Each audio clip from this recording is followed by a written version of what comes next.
જુઓ, આવી ગઈ ને હું ફરી એક નવી વાર્તા લઈને. મિત્રો, મૈકા એક જાદુઈ કાચિંડા પ્રજાતિનો રાક્ષસ હતો. મૈકા અને એની બહેન કસ્તુરીએ સાથે મળી અને કેસરી રંગના ખાસ પ્રકારના ઝાડના પાન અને ફૂલોનો લેપ બનાવ્યો હતો, જેને કોઈ પણ રાક્ષસના શરીરે લગાડવામાં આવે તો હવામાં ઉડી શકાતું. રાક્ષસ ઘાટીની નજીક સિદ્ધરાજપુરનો હજારો વર્ષો જૂનો 1,00,000 કરોડનો ખજાનો શોધવા બંને ભાઈ બહેને તૈયારીઓ શરૂ કરી દીધી. નૈનને બંધ રાખીને મેં તો તમને જોયા છે, નયનને બંધ રાખીને મેં તો તમને જોયા છે, આવી રીતે લગ્ન કરીને બિચારા કેટલાય રોયા છે. શું ફરી પાછા તારા પકાઉ જોક્સ મારે સાંભળવા પડશે? હવે દર વખતે લોકોની મજાક ઉડાડવાનું બંધ કર ને બકા. મને એ નથી સમજાતું કે હું કોઈની મજાક ઉડાવું તો એ મજાક ઉડીને જતી ક્યાં હશે?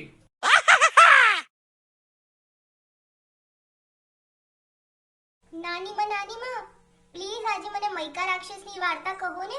હા કૃતિ, આજે હું તને એક એવી સરસ મજાની વાર્તા કહીશ જે વાર્તામાં મૈકા રાક્ષસ, એની બહેન કસ્તુરી રાક્ષસી, મૈકાએ પોતાની પ્રયોગશાળામાં તૈયાર કરેલા રોબોટ પ્રનલ અને એની બહેનપણી આભા બધાની વાર્તા કહીશ. અરે વાહ નાની, આજે તો મજા આવી જશે. હા મને ખબર છે. સિદ્ધરાજપુરના રાજાને હું સારી રીતના ઓળખું છું. મેં મારી વાર્તાઓમાં સાંભળ્યું હતું એનું નામ. મેં મારી જાદુઈ શક્તિઓથી જાણી લીધું છે કે આ ખજાનાનો ઇતિહાસ શું છે. ચાલો આપણે આ ખજાનાને શોધવા જઈએ કસ્તુરી બહેન. પરંતુ મૈકા, આટલા ગીચ જંગલોમાં આપણે રજવાડી ખજાનો કેવી રીતે શોધીશું? આપણી પાસે તો કોઈ નકશો પણ નથી. વળી આટલા ભણેલા ગણેલા અનુભવી સરકારી અધિકારીઓ ઘણા વર્ષોની મહેનત પછી પણ સિદ્ધરાજપુરનો ખજાનો શોધી શક્યા નથી. પ્રનલ અને એની ગર્લફ્રેન્ડ આભાએ નક્કી કર્યું કે કોલેજના આ વેકેશનમાં બંને જણા સિદ્ધરાજપુરનો ખજાનો શોધવા જરૂર જશે. એ બંનેને ક્યાં ખબર હતી કે આ ખજાનાને શોધતા શોધતા બંને એકબીજાને સાચો પ્રેમ કરવા માંડશે અને પ્રનલ અને આભાના બંનેના લગ્ન થઈ જશે. પ્રનલ, શું તું મારા માટે આકાશમાંથી ચાંદો તોડી લાવીશ? આભા, જો હું ચાંદો તોડી લાવું તો પછી પૃથ્વીની આજુબાજુ કોણ તારો કાકો આટા મારશે? આભા, આજે મારી મમ્મી અને હું ઘરની સાફ સફાઈ કરવાના છીએ. મારા રૂમને પણ આજે સાફ કરવાનો છે. હા કેમ નહીં, હું તારા ઘરે આવીને તને હેલ્પ કરીશ ને. I love you. I love you too Abha, you are so sweet. હા કૃતિ, તને આ સરસ મજાની વાર્તા સાંભળવાની ઘણી મજા આવશે બેટા. ઘણા સમય પહેલાની વાત છે. હજારો વર્ષ પહેલા સિદ્ધરાજપુર નામનું એક સરસ મજાનું રજવાડું હતું. એના રાજાનું નામ હતું ભગતરાજસિંહ. ભગતરાજ ઘણો ધનવાન રાજા હતો. એની પાસે એટલું બધું ધન હતું કે એણે પોતાની પ્રજા પાસેથી કર વસૂલવાનું બંધ કરી દીધું હતું. કહેવાય છે કે ભગતરાજસિંહના ખજાનાની રક્ષા સ્વયં જળ પ્રધાન કરી રહ્યા છે.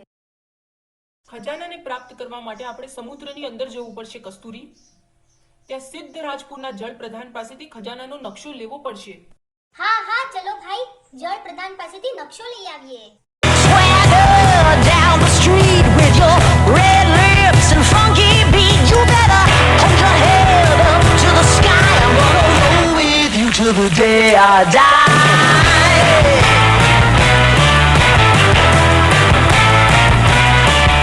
Hey, swing those hips around. જ્યારે ભગતરાજસિંહને ખબર પડી કે હવે એના છેલ્લા દિવસો ચાલી રહ્યા છે, ત્યારે મરતા પહેલા પોતાનો ખજાનો કોઈ ખરાબ રસ્તે ના વપરાય એટલે એ ધનને એક રહસ્યમય જગ્યાએ સંતાડી દીધું. મૈકા રાક્ષસ, તમારું નામ તો ઘણું સાંભળ્યું છે. આજે તમને પ્રત્યક્ષ જોયા.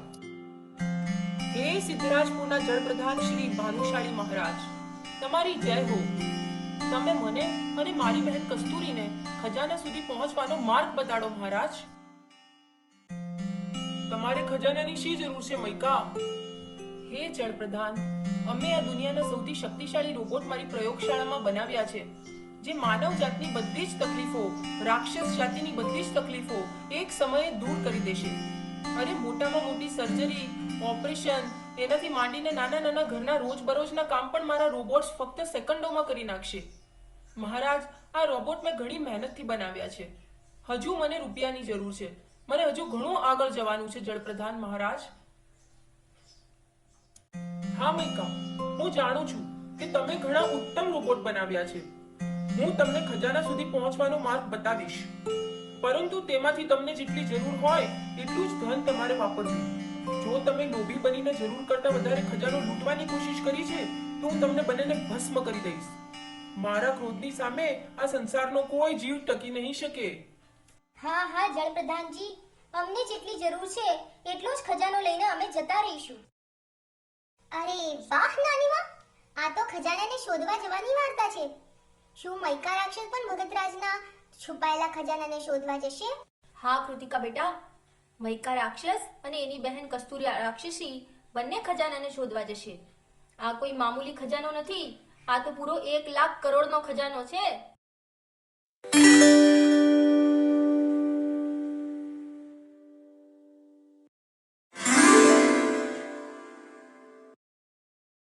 અરે વાહ પ્રનલ, આજે તો તું એક એન્ટિક ઘડિયાળ પહેરી છે ને. મારા એક અંકલની એન્ટિક વસ્તુઓની દુકાન છે. ચાલો આપણે અંકલને તારા નાનાજીની આ ઘડિયાળની કિંમત પૂછીએ. અરે બાપરે, આ ઘડિયાળ તમને બંનેને ક્યાંથી મળી આવી? આ તમે લોકો માનો છો એટલી મામૂલી ઘડિયાળ નથી. આ તો સાચા સોનાની ઘડિયાળ છે, ઘણી કિંમતી છે. પ્રનલ બેટા, તું આ ઘડિયાળના ડાયલ પાસે આ જે સ્ટોન છે એને હાથ લગાડીને જોતો. આ સ્ટોન તો પહેલાના જમાનામાં તિજોરીઓમાં અને રાજાના સિંહાસનોમાં હતા. એ મૂર્ખ માણસો, આ ખજાનો મારો અને મારી બહેન કસ્તુરીનો છે. અમારી પાસે જળપ્રધાને આપેલી કિંમતી 15 મિનિટનો જ સમય છે અને તમે બંને મૂર્ખો અમારો સમય નષ્ટ કરવા અહીં આવી પહોંચ્યા છો.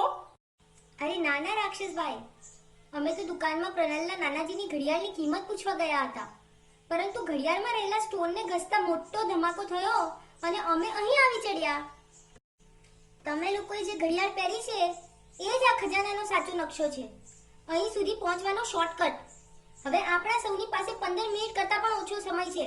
આપણે બને એટલું ઝડપથી જેટલું જોઈતું હોય એટલું સોનું એકઠું કરી અને અહીંથી નીકળી જવું પડશે. નહીં તો ખજાના તો ગાયબ થઈ જશે, પણ આપણે બધા અહીં જ ફસાઈ જશું.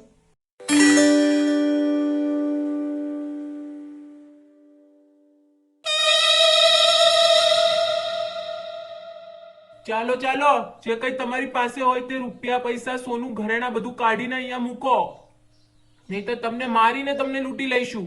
આ ખજાના પર અમારો હક છે, એ હું તમને નહીં લૂંટવા દઉં. તો પછી તમારે અમારી સાથે લડવું પડશે. જો તમે લોકો જીત્યા તો અમે લોકો તમને જીવતા જવા દઈશું, પણ જો તમે હાર્યા તો સ્વેચ્છાથી તમારો ખજાનો અમને આપી દેજો.